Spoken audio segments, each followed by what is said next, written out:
We are launching a debit card store value platform to compete with Western Union for money transferring. Our vision is to become the leading provider of money transfers worldwide. Now, let me tell you a little bit about what the product is all about. What you do is you go into a storefront that has the card packs. They look like this, available for sale at their storefront. The person that is interested in this functionality in this product pays the merchant anywhere from $8 to $12, depending on what that particular merchant chooses to market that product at. The card pack has two cards, two stored value debit cards in the pack. One is available to be swiped in the pin pad to be loaded. The other one gets sent to your relative or your grandmother, your aunt in the country where she's at or he's at. The card is loaded at the storefront. The second card is available real time with the money that the first card is loaded with, and it has a particular pin available to that card, so the security surrounding the card is available on the product. The way that the card is bought, again, is at a registered merchant with our company that offers the product. They do need a tax ID. This product is for the bankable as well as for the unbanked pocket of the nation. But every immigrant that's out there working even a day has a tax ID. It follows the Patriot Act compliance requirements. It is a Patriot Act compliant product. They all have a tax ID or the employer goes to jail. So the cards are registered with the tax ID. Each pack has a register ID number associated to it. So what's really attractive to the merchant is that wherever that card packed or that card is used, since it was bought at their storefront, it took about 9 months to get the MasterCard International approval for the product. You also need a bank associated with the product, and we have KeyBank associated with the product. A year to 9 months to get all the approvals from the particular requirements to get the product and ready to market. So that is why it's a proven product. It is approved by MasterCard, and we just need to go into the markets once again. The passion that I have and the chairman has for the company is this is a requirement and a need that this socioeconomic pocket in the U.S. has. What we're trying to do is offer a platform that offers us value to this community that will help them in their socioeconomic involvement, as well as helping the people in their country.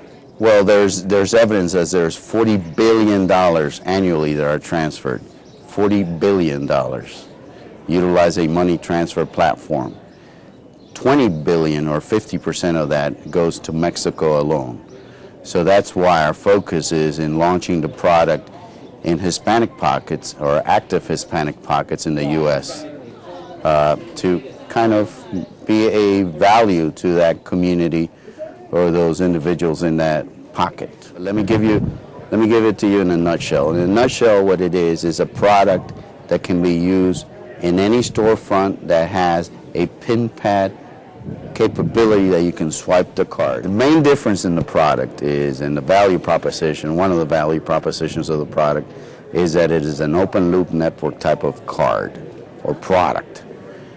Closed loop networks have a proprietary software associated with them and a proprietary hardware associated with them that may require additional counter space at the storefront.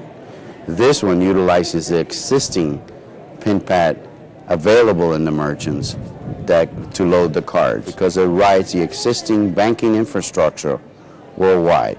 So you don't need a separate network.